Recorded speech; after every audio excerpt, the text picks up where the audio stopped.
Ֆրանսիայի նախկին նախագահ Նիկոլա Սարկոզին վրդովված է, դառնացած, զայրացած։ Այսօրվանից նա սկսում է կրել հնգամյա պատիժը Փարիզի հարավում գտնվող Լե Սանտե բանտում։ Ճակատագրի հեգնանք կալանավորների պարագայում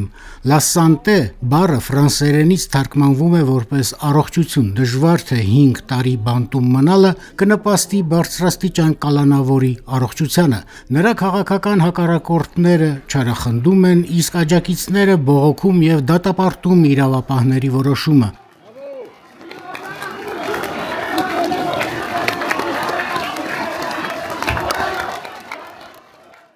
Նիկոլա Սարկոզիի եղբայրը Գուլիեմը մինչև դատարան քայլել է նախկին նախագահի հետ։ Շենքի մոտ նա դիմել է նախկին նախագահի աջակիցներին։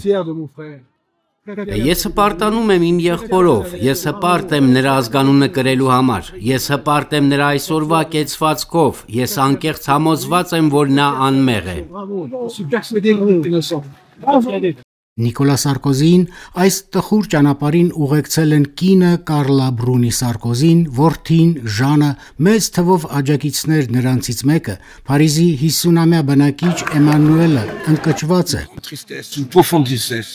Մեծ տխրություն եմ ապրում, սա հսկայական նահանջ է Ֆրանսիայի համար։ Փարիզի դատարանը նախկին նախագահին 5 տարվա ազատազրկման է դատապարտել կոռուպցիայի հոդվածով։ Իրավապահները դավադրություն են որակել նրա գործարքները Լիբիայի բռնապետական ռեժիմի առաջնորդ Մուամմար Քադաֆիի հետ։ Նրանք ապացուցված են համարել այն, որ Քադաֆին 2005-2007 թվականներին գաղտնի ուղիներով ֆինանսավորել է Սարկոզիի ընտրարշավը։ Մեղադրողները 7 տարի են պահանջել, սակայն դատարանը Սարկոզիին անմեղ է ճանաչել պետական միջոցների յուրացման գործով։ Սարկոզին նախագահել է 2007-2012 թվականներին, իդեպ 2011-ին նա ակտիվորեն սատարել է Լիբիայում արևմտյան կոալիցիայի ռազմական գործողություններին։ Ինքը 70-ամյա Սարկոզին միանշանակ հերքում է բոլոր մեղադրանքները եւ պնդում, որ բացարձական մեղ է։ Ահա նա այսպես է գնահատել դատավորների որոշումը։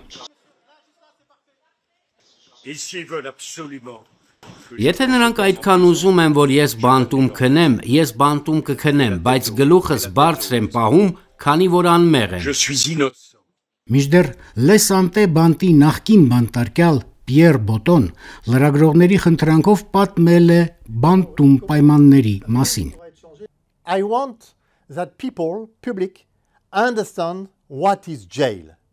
Ուզում եմ, որ մարդիկ հանրությունը հասկանա, թե ինչ է բանտը, այնտեղ նա Ֆրանսիայի նախագահը չէ, այնտեղ նա մարդ է, որը դատապարտվել է, այնտեղ նա մարդ է, որը կապրի բանտում եւ կանի բանտում ճիշտ այն, ինչ կանեն մյուս կալանավորները։ Everyone in jail. Exactly the same thing. Այսպիսով Սարկոզին դառնում է արդիական ժամանակաշրջանում Ֆրանսիայի առաջին նախկին նախագահը, որը բանտ է ուղարկվում, ենթադրվում է, որ նրան կպահեն մեկուսի խցում։ Այդպես բանտի վարչակազմը կկանխի նրա հնարավոր շփումները մյուս բանտարկյալների հետ։ Ֆրանսիայի նախկին նախագահ Նիկոլա Սարկոզիի փաստաբանները բողոքարկում են դատավաճառը։ Նրա աջակիցները չեն բացառում, որ ինչ որ տեսանելի ապագայում Սարկոզին գուցե ներում կստանա։